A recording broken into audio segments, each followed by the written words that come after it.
today is not simply the X's and O's. I feel sometimes when we come to the events as coaches, we'll watch sessions, we'll come and hear stories about people's experiences, and I want to focus on the self-reflecting part, or the mirror parts, the learnings, the mistakes, the regrets, the things that you've had to reflect on. So a difficult and quite a large question, but what are the biggest lessons you've learned throughout your career? I guess the most painful lesson was one of my players recruited one of my favorite players, and I was involved in a 10-year sexual harassment lawsuit. And the way it was broken to me is I was actually in England doing some lectures, and I landed at Raleigh-Durham Airport, and my wife picked me up, and she asked, Anson, do you know what's happening right now? And I really didn't. And so as I was, showering and getting ready for a press conference, and of course I'm jet lagged and I just landed, I found out that one of my players who I had basically cut had recruited my favorite player, and now I was involved in a sexual harassment lawsuit. And the way my wife found out about it is there was this article in Sports Illustrated where they sent a reporter down and a photographer, a world-famous photographer, to basically what I thought was going to happen for my sports information department. It was going to be an extraordinary review of my career. And everyone was excited about it, but again, as I started this conversation with, I'm an introvert, so these things don't really interest me in the least. But I am interested in competing. I want to win, and obviously I thought a fantastic Sports Illustrated article would help me recruit. And then of course the article was my exposure to these two young women that were coming after me. Now one didn't have credibility, so obviously the article, the one that I cut didn't have credibility, but the other one did. And it was just, 10 years of humiliation. And it wasn't, what's interesting, it wasn't the classic sexual harassment. It was the environment basically was an uncomfortable one. And there's a Title IX caveat that protects people from what's called a hostile environment. So if the exposure in the lawsuit were to come out hostile environment, it wouldn't have the same sort of cachet as sexual harassment. Well, hostile environment is actually a subset of sexual harassment, but the headline grabber, of course, is sexual harassment. So when you use that as a primer for a news story, it becomes obviously galvanizing because everyone's thinking of, a player, sexually harassing his players. And of course, it's not. Hostile environment is something different. It's basically where someone's uncomfortable in the environment. But since it's under the sexual harassment sort of headline, it becomes a more salacious news story. And so we fought this thing for 10 years. And the thing about the way litigation works in this country, if you're incredibly rich, you can sue people, at will. And of course, because it's in the public domain, the lawsuit itself, the news services have the opportunity certainly to take it and do whatever they want with it. So this was, in the news for me for 10 years while I was coaching. And it was obviously very damaging for me and my family. We used to get calls all the time. I've got a daughter who's now 36. At the time, I think she was 14 or 15. She was the one that was answering the phone the most because, again, of course, being an introvert, the last thing I wanted to do was to pick up the phone. This wasn't during the lawsuit. This is ever. Whenever someone calls me up, I'm thinking, oh, God, and I can't avoid it, so I end up talking to the person that's called me. So anyway, my daughter's picking up the phone as a 14, 15, 16-year-old, and of course, there's someone on the phone basically spewing vitriol into the phone, and my daughter's hearing it, and I could always tell when someone had made a call to my house, because I could see my daughter's expression at first like this, and then it would turn to this, and what I really loved about her is she would let the person finish. She wouldn't interrupt, and then when the person finished, she would rip into him. And my daughter is an absolutely brilliant dancer. If you want to Google her, her name is Dorrance. She's won a MacArthur Genius Award. This is not some frigging wallflower. This is a woman that's at the top of the world in her profession. And the coolest thing about the MacArthur Genius Award is they write you a check for $625,000 to spend any way you want. So I've told Michelle I would love a Tesla for Father's Day, you know. But anyway, so she's on the phone with these guys. And again, she's very polite. She would wait for them to finish, and then she would just absolutely rip into them. And, you know, I don't regret anything in my life. Because I think if you regret anything in your life, then you're basically saying, I'm disappointed in myself. All these things shape you, and this thing certainly shaped me. It certainly shaped my daughter, because this girl is hard as frigging granite. And if you want to be the best in the world at something, and she is, you've got to be hard as frigging granite. She was brought up in an environment when, in her formative years when this lawsuit was going on. And this really made a huge difference in her life, because this girl is hard as nails. And if you Google her, she has her own dance company. It's Dorrance Dance. She travels all over the world. She is the absolute best at her profession. And I'm absolutely convinced this galvanized her. But this was a very difficult and challenging time. And not for me as much, because all I want to do is to win games. I knew the lawsuit was a crock. But obviously the rest of the world didn't. But you learn a lot of things, and here's what I learned during this period. I learned that your friends are always going to be your friends. Now, obviously, your enemies are, you know, jumping for joy. They think this is the best damn thing. But then what happened, which was also incredible, is I've just landed from my English lecture tour, and who's waiting for me at the press conference? My entire team.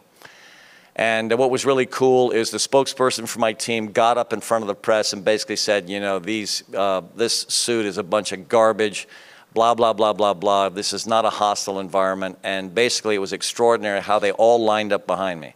And so what's kind of cool about this sort of crisis in your life is you realize the people that line up behind you. You realize the people that are there for you always. I mean, it's an unconditional loyalty. And you also have an opportunity to expose your real enemies. Because obviously those are the ones that are, you know, basically getting to the press, because they interviewed everyone all over the country, and you can see the ones that, you know, certainly in your face are the ones that are always supportive, and then all of a sudden when, you know, bad things happen, the knives come out. And so, you know, I was collecting daggers from my back from people that I thought were colleagues, but of course they weren't. And it's a wonderful exposure. So if you need a house cleaning, if you're a male, get sued for sexual harassment. Because what's going to happen is you're going to see all the people that to your face are one thing, but behind your back are an entirely different kettle of fish. And it was a remarkable experience for me, and I don't regret it. Nothing embarrasses me now. You know, someone can, you know, be screaming at me right in front of my face, and I'll wait till he's finished, like my daughter did on the phone, and then I get to go after them. And it just hardens you in the most positive way. So looking back, that was a very galvanizing 10 years of my life. And I think one of the reasons my daughter is on top of the world, because she had to live through it with me. Did you change anything in terms of, you know, a hostile environment? Is there anything you reflected on and said, actually, I might need to adapt that?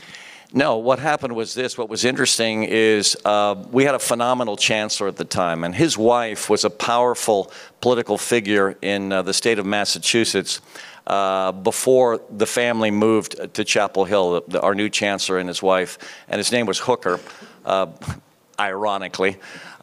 Chancellor Hooker and his wife, he was my chancellor during this sexual harassment lawsuit. And his wife, who was an amazing female political figure, came to practice basically as soon as she could after this thing hit. And she had this wonderful message to share with all of our girls. She said, you know, women like me have fought like hell to get these laws on the books. And what's going to destroy the power of this law is if women like these two basically use this as a cudgel towards a male that they're upset with. Because there's a percentage of the sexual harassment lawsuits, and trust me, some of them are absolutely valid. I don't want to, you know, destroy the value of this law. It's a very powerful and effective law that's critical. But what she was telling my kids is, please don't use this as a cudgel towards a male figure that you have an issue with. Because then what's going to happen is they're going to have to dilute the law. Lawmakers like me, that are obviously advocates of women's equality, are going to have to say, you know what, maybe this law is the wrong thing, because a lot of people are using this as a weapon. So her first lecture, after coming back, you know, to basically train my young girls on this is to understand, you know, the power of the law, but also the correct context to use it in. So that was wonderful. And what she was afraid of, the chancellor's wife, what she was afraid of is we were going to change our culture. We have an incredible culture. I love the kids I coach in the most positive way, and she didn't want us to change, to start to do things where all of a sudden every time I had to meet with a player, you know, the door's open, you've got, you know, your lawyer present, and, you know, and then all of a sudden the whole culture changes because it's a culture of a lack of trust. And what she was hoping was not going to happen is our culture would change, because it's an extraordinary culture. In fact, Emma and I just experienced some more of it at the women's breakfast. I mean, there are so many women in that room that are a very important part of my life. One of them was being honored. She was introduced by another one that was honored. The keynote speaker was Foudy, who I coached on the national team. Amy Ullman got up there to receive an award. She was a world champion with me in 1991. And what was really cool was to be sitting there and to have all these extraordinary women reference their connection with me. And it's a very real, close connection. And so, yeah, the lesson was not to change a thing. I mean, every now and again in your life, something extraordinarily bad is going to happen to you. But if you've been consistent with your character and the way you've treated people, you have absolutely nothing to fear. Well, I think that adds to the point. One of your former players and my former boss, Marsha McDermott, talked about respect and lifelong learning. How do you instill that in your environment? I appreciate that question. Marsha was this kid, and I've recruited a lot of kids that were a lot smarter than I was, but Marsha's IQ was so far above mine. She was actually an incredible challenge to coach, because she challenged everything I asked her to do. And of course, I had to be agile enough and bright enough to basically motivate this extraordinarily bright young woman. So Marsha's been my book list. For those of you that are steeped in radical feminist ideology, I actually read Mary Daly's Gynecology, which is a book about this thick, about basically the radical forms of feminism. And so Marsha's given me book lists over the years, and I've been educated by this extraordinarily bright woman who's now the head coach at West Point. You know, basically galvanizing and training a new batch of leaders for the U.S. Army. And of course, what's she training these women in? She's training these women to kill. And so I think she's in the absolute right spot, because she's an extraordinary woman. And she has no issue, you know, training people to kill, which is what the function of our Army is. I mean, obviously, you know, when you speak to the police force, they're, you know, to protect. The Army is to protect. How do they protect you? They protect you by killing the enemy. Do you understand what I'm saying? So she's in there training women to kill, and I think they picked an incredibly powerful woman to do that. Well, there seems to be the same theme running through all of them, and this notion of lifelong learning. Is that something you do in the classroom sessions? Is that something you're making reference points all the time, book reading, suggestions? How do you do that? Yeah, I really believe in trying to develop character and leadership. And the way we try to do this in the off season is we have 3 book clubs. Because all the seniors are graduating in the off season, we don't have to deal with them anymore. Hopefully they've all signed a pro contract, gone to Chelsea. By the way, we sent Crystal Dunn to Chelsea. So watch Chelsea win the Champions League again. When did you last win it, Emma? 2007. All right, well, they'll be winning it again, because anyway, so, but I just, to make a point, I'm excited about what Crystal's doing.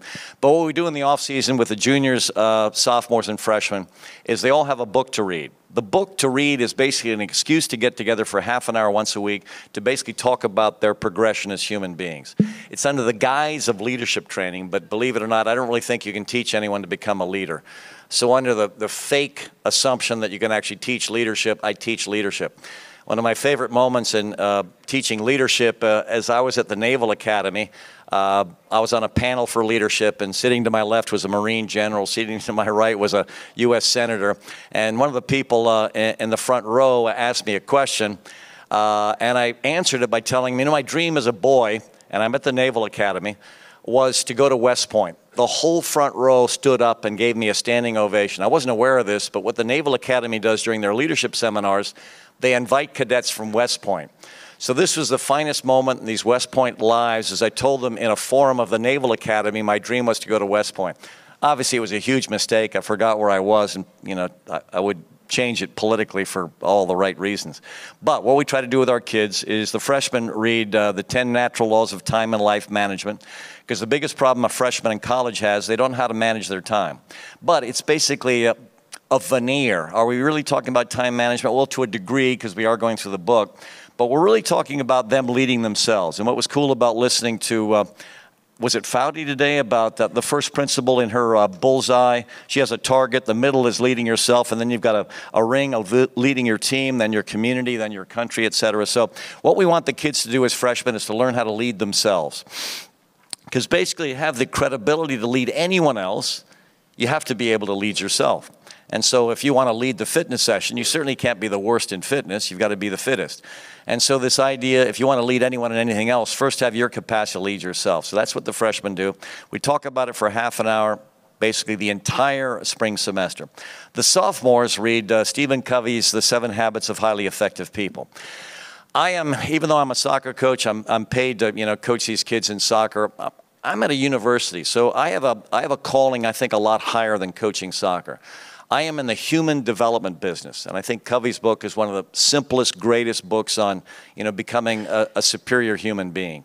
So the sophomores read about that. But what is it really? Yeah, we're reading the book, we're talking about it, we're going chapter to chapter, we're addressing all the issues in Covey's book. But we're not really doing that. What we're doing is we're learning to become more extraordinary human beings. We're talking about the issues on the team, and every time a girl answers a question in these leadership conferences, these book conferences, they have to reference something within the team. So they're not allowed to just answer the question that goes back to the book. They have to answer the question within the context of their experience within their team or their life experience, because that's obviously this biographical, autobiographical rant that you're going to give in an answer is a more true, galvanizing moment for you to go to your own potential. The seniors or the juniors, the rising seniors, read Franklin Covey's Man's Search for Meaning. Man's Search for Meaning is the greatest book I've ever read. It's only about this thick, and it's absolutely brilliant. And once you read the book and understand it, you're going to be just stunned at how often he is referenced. Basically, this is a Jew that was sent to a concentration camp, and everyone that he loved was killed. Mother and father were killed, a wife was killed, all of his children were killed, all of his brothers were killed, all of his sisters were killed except for one exception. And yet, what he talks about in this book is the last of the human freedoms. The last of the human freedoms is to choose your attitude in any given set of circumstances, to choose your own way. So in the context of absolutely living in hell, he had a good attitude. And so what we try to train our rising seniors, our juniors in the second semester to have is an extraordinary attitude in any circumstance. Because obviously the little minutia and little things that upset the apple carts of your kids within your team have nothing to compare to this experience in Auschwitz or some of the concentration camps that this guy seeing, so many people that he loved destroyed. And yet he had the capability in the worst environment, in a living hell, to have an extraordinarily positive attitude. And he talks about this is the last of the human freedoms, because he's right. Obviously, he had absolutely no freedom in there except this one. And this is a freedom all of us have. We have this freedom absolutely all the time. So all of a sudden, a kid, was hoping to start in this next game and she's not starting, and all of a sudden she's off the rails. She's flying off a cliff because, she's not starting, or, her boyfriend doesn't text her back immediately and she's having an emotional catharsis. We want them to understand that, this is nothing. If you can't manage these little things, your playing time gets clipped a little, or, the scholarship offer was less than you had expected, and all of a sudden, you're about to impale yourself on something. It's just absolutely inane.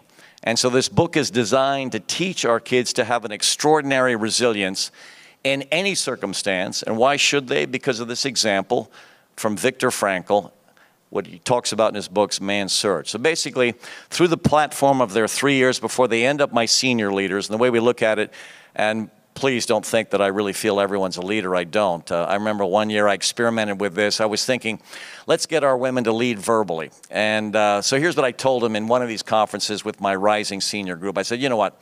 I'm sick and tired of the fact that we can't find a verbal leader. One of the biggest challenges in women's athletics is to get any of the women to lead verbally.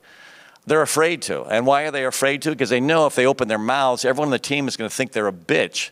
So the last thing they want to do is to lead verbally. So it's just an incredible challenge for all of us to find a woman on the field who will actually open her mouth and hold her teammates accountable. The men's game, it's incredible. Everyone's a leader because everyone's chewing out everyone else, and it doesn't matter in the men's game. In the women's game, it's like, you know, we honored a group of people that were coaching the deaf. They won the world championship.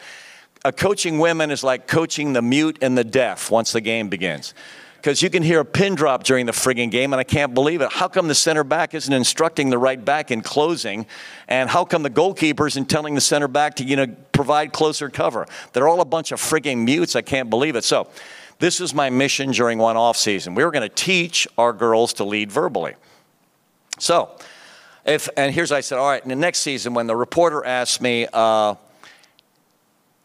basically, if you're a leader and I say, oh, yeah, she leads by example, what I'm saying is you're not a frigging leader. Because leading by example isn't leading. It just means you're a great player. So if you guys want to be leaders, say something. Say something. Speak up, speak up. And, of course, this completely backfired. And this is a wonderful lesson I learned. What I learned is you actually want some people to shut up.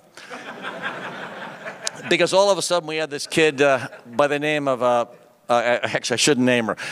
We had this kid that, you know, was earnest and conscientious, and by God, she was going to follow my leadership dictate, and she was going to lead verbally. So before every game, you know, as one of the seniors, she would, you know, give the team an inspirational speech, and finally, we're about to go to the NCAA tournament, and the seniors came up to me and said, hey, Anson, could you get Mary to shut the fuck up? And, you know, I absolutely agreed with her. So, I pulled her aside, and I said, you know, I need you to lead by example. You're one of my best players. So basically, I went completely back on this, you know, lead verbally thing because it just wasn't working. And you know what? Some people are not supposed to lead. So anyway, I have failed in leadership development at every possible level. Sometime if you have like 6 days, I can review with you all of my leadership development failures. This is just one of 6 million. So anyway, and by the way, I can't even remember the question anymore. Don't worry, you're on a roll. Okay, good. I got you. You've produced more players for the national team out of the collegiate program than anybody. You were telling me an astounding fact on the way over that it's around 90 players. Is that correct? Yeah, if you look at World Cup and Olympic rosters, we have had 87 World Cup and Olympic rosters since 1991. So what we try to sell in our recruiting is player development. Now, of course, the way everyone attacks us is we believe in substituting. So the way a school will, you know, basically attack us, come here and you'll play 90 minutes, go to North Carolina, you'll be subbed out. And they're absolutely right. And why are they going to be subbed out? Because we believe in sprinting, which is an interesting concept for most teams because they believe in low lines of confrontation and playing the ball around the back and resting during the game, resting in possession, resting here, resting there, resting everywhere. We don't believe in resting. We believe in grabbing the opponent by the fucking throat and squeezing the air out of them. That's what we believe in. And so what's good about this very simple philosophy is, if you're out there, you're going after it. You are frigging going after it. So when you watch the U.S. women's national team play, you're not going to see a Tar Heel not defending or not tracking back or not doubling or not sprinting. That's the way they're trained. So my philosophy is very few players can sprint for 90 minutes. So what we do is the way we sort of supplement this is whenever they stop sprinting, we sub them out. So don't you think that's a great incentive to continue to sprint? It is. Because if you want to play the whole time for us, you've got to sprint the whole time. The game at the highest level is sprinting for 90 minutes. We had a wonderful session. How many of you guys were in Verheyen's session with me the other day? All right, this is really cool. Raymond Verheyen is an incredibly aggressive man. And what I was really impressed with during that session is he didn't kill anyone. He almost killed the guy at the end. He almost killed him, and I'm holding Raymond back. And here's what the guy asked at the end. The guy asked at the end, Well, Anson, I disagree with you. I think the way to develop a player to play for 90 minutes is to play him for 90 minutes. Because what's happening in this country right now is, in the girls' side, in the development academy, they're about to basically dictate to the coaches that they have to play FIFA rules under the misguided understanding that if you want to get a player to play effectively for 90 minutes, you have to play him for 90 minutes. That's wrong. And the reason I know that's wrong is because I've studied with Raymond Verheyen. Because here's what happened. Years ago, when I was a member of the NSCA national staff and we were part of the coaching instruction, you know, the licensing system here in the country, we would bring in a speaker every year to train us. When would the speaker come in? Actually, a day before this event. So who comes in this year? This guy I had never heard of. I couldn't pronounce his freaking name, and I didn't even want to look over his accolades, but he comes into the room, and all of a sudden he starts talking, and I'm going, holy cow. I'm going to use this, guys, to teach all these assholes in the room a lesson because they've all been criticizing me. And all of you guys in the room understand this. I pull more daggers out of my back than any coach alive. And a part of it is because I do things differently. So one of the things I do differently is I believe in substitution. And all of a sudden, this guy started talking about 0 point. 0 point is the periodization principle of when a player stops sprinting, you take a break in the session. Because if you don't take a break in the session, what's going to happen is the standard of the session is going to drop, and then what you end up accepting, if the players aren't sprinting anymore, is a lower standard. So I'm listening, I'm going, holy cow. So now I start asking him one question after another. He's wondering, who the hell is this gnat? And these questions are ridiculous. This is what he's thinking. And what I'm doing is I'm proving to all the jerks in the room that you should substitute. So at Verheyen's session, and these gentlemen here were at it, the last question that was asked was this challenge about Anson. I don't believe that you should, I think you should play players for 90 minutes, and that's the best way to get a player to play for 90 minutes. And then Verheyen took over. And here's what he said. Okay, young man, he was sitting about right back there. He said, over the course, if you want your team to press for 90 minutes and sprint for 90 minutes offensively and defensively, how long would it take your team to fade out? And the guy said, well, at about the 70th minute. He said, okay, then if you want your team to lower their standard in order to basically play 90 minutes. And I'm summarizing this just to make it quick because I could talk about his Q&A with this guy forever. And the guy had to concede it. Now, the guy wanted to interrupt because the guy wanted to basically make some other point that was off topic, right, to save himself, but Raymond wouldn't let him. And trust me, Raymond doesn't let you get off topic when he's trying to prove a point to the kid, but also everyone in the room. And then he said, so you've got a choice to make, I guess. And your choice to make is, all right, here's the standard for the game. Everyone's sprinting for 90 minutes. And here's what you're accepting. Do you see that Coach Dorrance here doesn't want to lower his standards? And it seems like, apparently, you're willing to do it immediately. And he had to concede basically that, yes, he wanted to lower the standard of the game. And it was just one of these checkmate moments that I love. I'm hoping that session was recorded because I'm going to play that on my frigging website at the University of North Carolina to prove to all these jerks that think that substitution is a bad thing. And the other thing that's positive about substitution, one of the issues we're having all over the world, but they talk about it in Europe all the time, is the birth month anomaly. And so what they're talking about is this. If you look at a national team roster, almost all the players on almost every national team roster are born in January, February, March, or April. There are almost no players born in September, October, November, December. And obviously you guys drill into this. What happens is you're in your age group competition, and you're this scrawny little thing. Why? Because you were born later in the year, and this steroid-pumped guy that was born in January is beating the absolute shit out of you in every session. So guess what happens to you? You're Lionel Messi. You don't get to start in these cultures because the guy born in January is beating the absolute shit out of you. So you're basically on the bench. Here's the advantage of substitution. The advantage of substitution is you get to actually put that little pencil neck into the game because with substitution, he's going to have some value for you. So you're actually training a bigger and wider pool. Does that make any sense? So before all of us genuflect to all these orders from above about, well, the way to develop an elite player is to play him for 90 minutes, reflect on this. And if you really want to reflect on this, study Verheyen. Because he's going to tell you that if your kids aren't sprinting anymore, that's when they need a break. And if you want them to sprint longer, the next time you have this session, you make it a minute longer. But study his methodology, because what you will see is we have an incredible privilege here in the United States to substitute. So all of you that are politically motivated, don't let these people dictate to you that the way to develop a player is to play them for 90 minutes. 87 roster spots on the U.S. full national team from 91 to this recent Olympics were filled by people that were trained in a substitution environment. So does that mean once they get into basically the 90-minute environment, they are not as good? No. They are so trained in sprinting, they are going to sprint for 90 minutes. Do you understand what I'm saying? So please take that with you. Well, I think to build on that, we're now facing a time where there's more parity in world football. Mm-hmm. And we look at I think the failures of the 17s and the 20s to progress mm-hmm. to what is usually the final appearances or winning those world championships. And because the gaps are getting smaller, the need for individual development gets mm-hmm. greater. So the substitution pattern means that you're giving more opportunity. But what else is needed then in your environment to make sure the individual is developed now to the level of those of the Japanese, the North Koreans, etc., whose team communications, i.e. the amount of time they get to play together, etc., is at a higher level? What do you do to consider that in the growing changes in the game? Emma, thank you. How many of you guys attended any of Tom Byer's sessions? Just throw your hands in the air.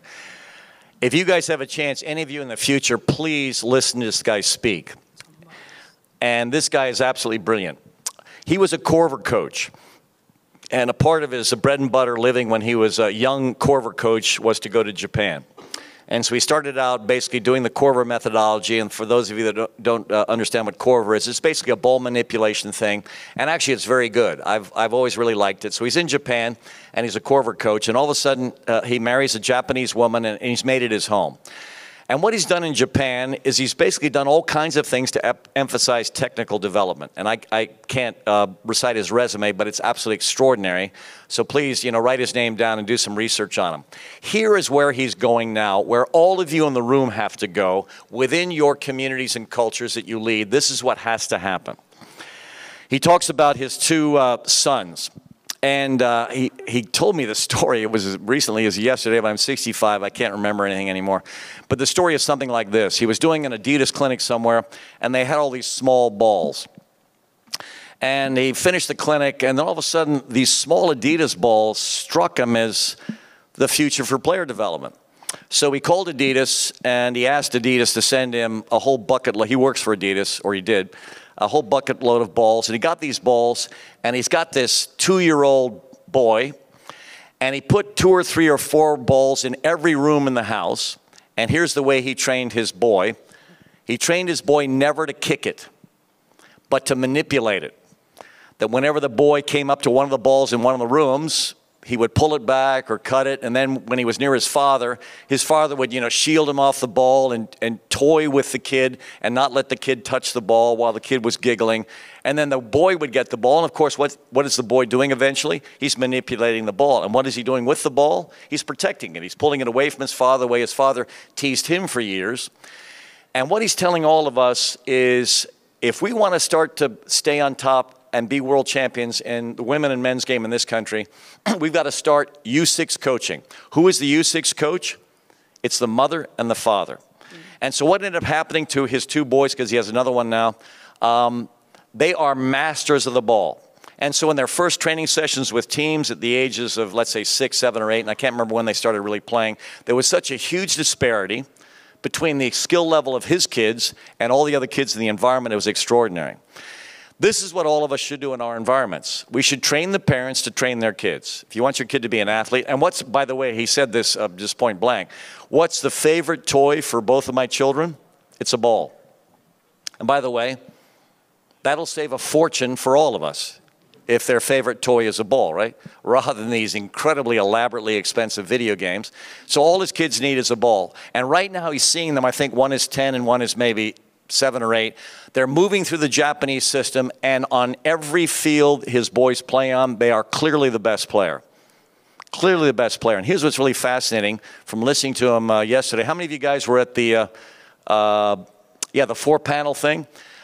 He talks about the Japanese who are winning world championships at a youth level at an extraordinary rate right now.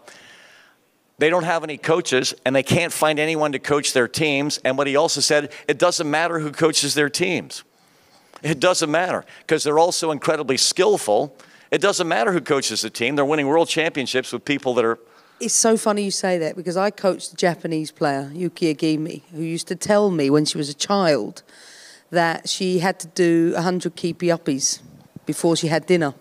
And if she didn't, no dinner.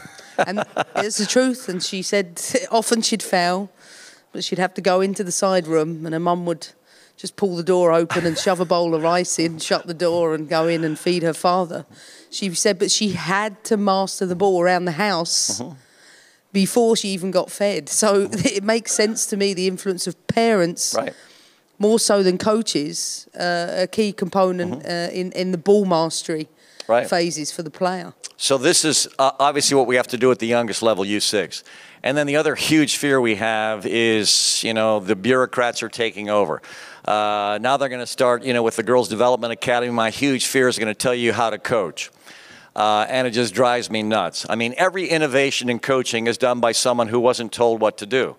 And they talk about cultures where they're dictating, you know, player philosophy and positional philosophy and game philosophy from above, and the cultures are dying. The most recent one that's dying, of course, are the Dutch, because they've tried this stuff by ordering all the coaches what to do, and it's choking off their elite players. I mean, it's just so hard to find elite players in cultures where they're constantly overcoached.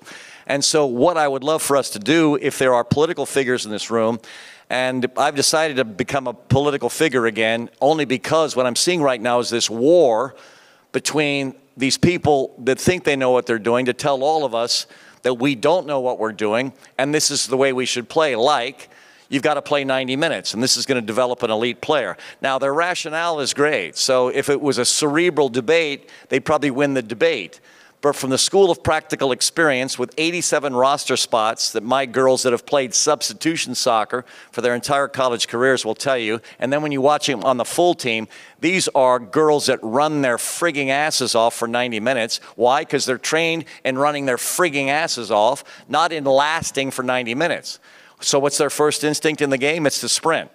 In fact, what most coaches have to do, they get one of my girls, is they keep coming back from these camps being told by the coaches they run too much. What a positive problem. Yeah, because the coach, of course, is a cerebral coach, and they want them to stay in this little spot here and grab this tiny area of turf and then sort of walk over. No, that's not our philosophy. I mean, I share with you our philosophy. We want to just dominate every aspect of the entire game. So, you know, what's wrong with that as a platform? Because it's much easier to take that player and get them to stand around for 90 minutes than the opposite. And what I love about what Jill's doing right now, who's seen the last couple national team games? U.S. women. What are we doing now? Thank God. Begins with P. Yes, we're pressing. Isn't that a refreshing thing to see? That's our bread and frigging butter. That's who we are. We're not chess masters. We are not chess masters. And why are we not going to be chess masters? You walk up to any national team player, they don't watch the game. None of our kids watch the game. They don't watch the game. So they have any nuance of understanding of the game, you know, when to do this, when to do that, when to hold the ball, when to... They don't watch the frigging game. So do we really have to pretend that, well, no, I'm going to teach them all these, you know, nuances because this is, you know, I know so much about the game. I'm going to teach them this and demand it. They're not going to do it. They don't watch the game. But what do we do as Americans? We are frigging, you know, Teddy Roosevelt, you know, we are damn the torpedoes. I mean, that's who we fucking are. Do you understand what I'm saying? So then, yeah, let's press. So let's play within the personality of our culture. Because if you look at these cultures all over the world, they all play within their personality. And that's why they're so good. And here we are, we're trying to imitate, I don't know, the Germans, the Brazilians, and now, of course, the Spanish. God forbid if, you know, your pass is longer than 5 yards and you lose possession. God forbid if you can't play through all three lines. God forbid if the goalkeeper punts one and doesn't roll it out to his left back that's about to get cut in half by the fastest player on the pitch that plays for France. I mean, God forbid. I don't know. I'm in the business of winning. I hope, you know, the country stays in that business. So let's, you know, coach, you know, who we are. And so that's obviously what I'm driving towards. And again, I forgot the question. You think there's going to be enough... You think that the pressing game or forcing errors from the opponent, you think that's going to be enough at the top level now when I studied the 2016 Olympics, and 70% of all goals conceded were in transition. Counter-attack, yeah. Transition inside the team's half. So 70% of goals scored was where when the ball was nicked there. Either a through ball from that area, a cutback, or a square ball in the box. So you're saying that mastering nicking the ball off the opponent inside their own half is the key, is one of the keys to winning, but is it enough? Well, the reason we can protect ourselves, because very rarely when the United States goes into a match, does the other team have superior athletes. With our player population, by the way, the Japanese have 35,000 registered players cradle to grave. Let me say that again. The Japanese, who are dominating at so many of these youth levels and also occasionally at a senior level, have 35,000 registered players cradle to grave. And correct me if I'm wrong, there's more than 200,000 registered soccer players in California alone. There you go. And I think as a population in this country, we have 4.5 million. Surely, with 4.5 million, we can find enough jackrabbits so when they drive a ball through our back line, guess what we do? We just run past them and we pick it up and we play it back to our goalkeeper. So I think given what we have the privilege of doing in this country is we have the opportunity to press because that's who we are, but we also have enough extraordinary athletes, so it doesn't matter if they knock it through the back line, even if we don't time our defense well. We should be able to run that frigging ball down. Our goalkeeper should play almost on the mid-stripe. I mean, we should be aggressive as hell, play a high line. I mean, so for me, let's just frigging go after them. But even though the trends of the game are showing that most of the top teams now are sitting in lower blocks, you know, more than 70% of games in that Olympics was settled by one goal. So teams are getting harder to beat. They're playing a lot lower. The team that made the final, Sweden, drew twice and had 2 penalty shootouts. Bear in mind, the goalkeeper of that was my goalkeeper. I've never seen her save a fucking penalty in her life. Never.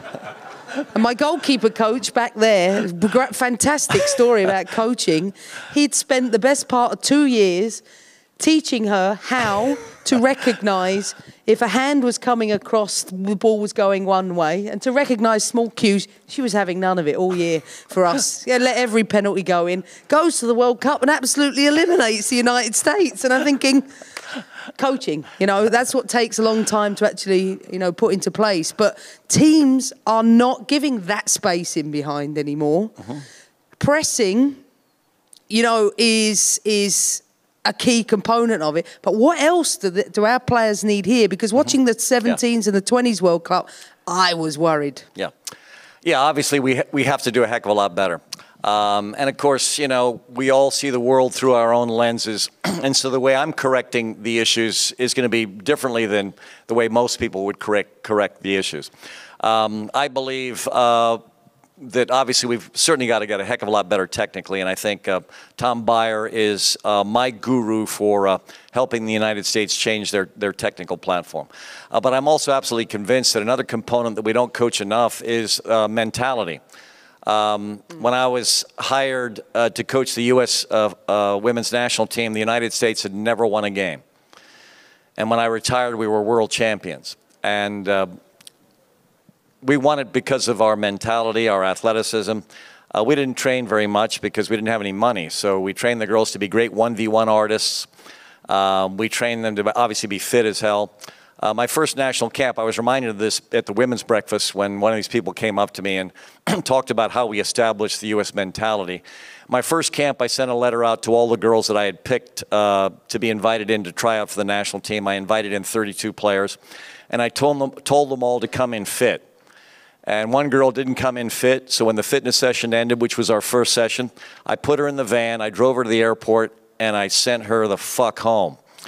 From every camp from then on forward, everyone came in fit.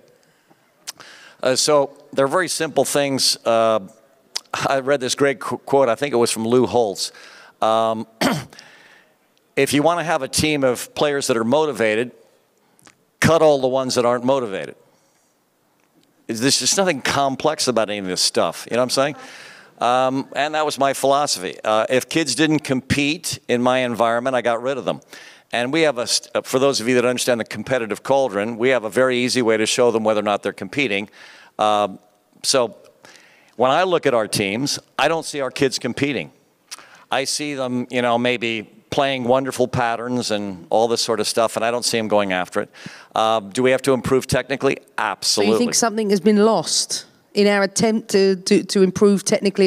You think we've lost something here with regards to that mentality? Yes, right. Because we have so talked about the only way the American team wins is with athleticism and mentality. So what have we sacrificed? We've sacrificed our mentality. Well, we've seen it across the world with regards to good defending too. In our attempt to continue to play pretty stuff, we've become shite defensively. Exactly right. And this is, again, why, you know, I believe that the way you train a player from birth is to teach them to press. If you teach them to press from birth, it's very easy to teach them to stand there in the right position. I mean, it's a much easier transition than teaching someone that's going to win with shape. It's much easier to go that route. So I think we've lost some pieces. Now, everyone's certainly right. Do we have to get better technically? Do we have to get closer to the Japanese? Absolutely. But I'm not afraid of the Japanese. I'm afraid of the Spaniards. I saw the Spanish youth teams play. Because here's the thing about the Japanese, and I have huge admiration for them and their culture, but they're almost humble to the point of meekness. That isn't a good quality, which is why, yeah, they can dominate at a youth level, becomes harder for them as they get up to the senior level. But here's the scary thing about the Spaniards. Because keep in mind, the Spanish culture is a bull comes charging out into a ring, and there's this noble guy standing there with a sword, and he stabs it into the fucking bull. Do you understand what I'm saying? These are the Spaniards. So now I'm watching the Spaniards play, these youth kids play, and not only do they have incredible skill, but now they've got an arrogance. And that's what scares the hell out of me. Because that arrogance and confidence and skill set is a part of the mentality that can take the Spanish girls to the top. So that's what scares me. I'm afraid now the Spaniards are going to have a better mentality than the United States because we've lost our way in teaching mentality. We're so afraid of winning and competing to win because of what all the sports psychologists are telling us about, you know, a culture of winning, and player development isn't about winning, it's about player development. In my mind, the two are, they're right next to each other. You can't develop a player without teaching them to win. And we're winning at all costs, and we're sacrificing technique, and we get the ball in the back and kick it over the top to the fastest player. And I understand all the criticisms. I get all this, but let's not lose that competitive spirit. I mean, does that make any sense? I mean, and we are losing, and I'm watching our youth teams play, and yeah, we're pretty good at patterns if we're not under pressure and all this sort of thing, but we're not competing anymore. I have to wrap this up. 3 words. What still drives you? I mean, this is ridiculous how you keep doing this year after year.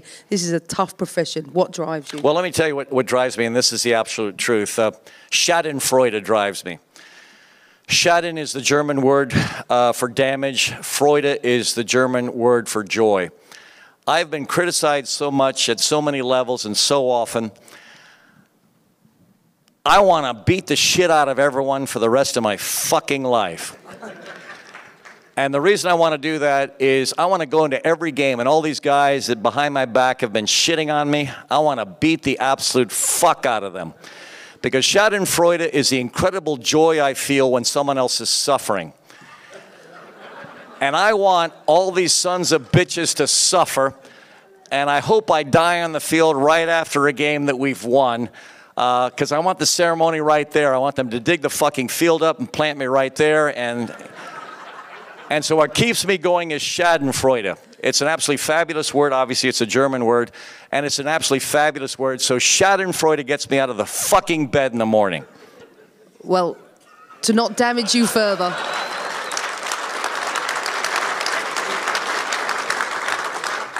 I hope one day you and I get the opportunity to coach. We talked about it for years. I'd fear for every motherfucker come near us too. Okay, wait a minute. I want Emma, I hope I don't embarrass her, I want her to be the English national coach. And when she is, I hope I'm still alive, because I want to be her third assistant. I'll move the cones for her. And I am an Anglophile. Winston Churchill is my historical hero and mentor. I love the English. I was brought up in English colonies. And I want there to be an England-USA final. I want the coach of the U.S. team to be someone that I absolutely hate because I'm now coaching for England, and someone that's been stabbing me in the back my whole life, and I want to be her assistant. I want her to win the fucking world championship as the English coach, and I would die to work for you. The man, everyone. Thank you.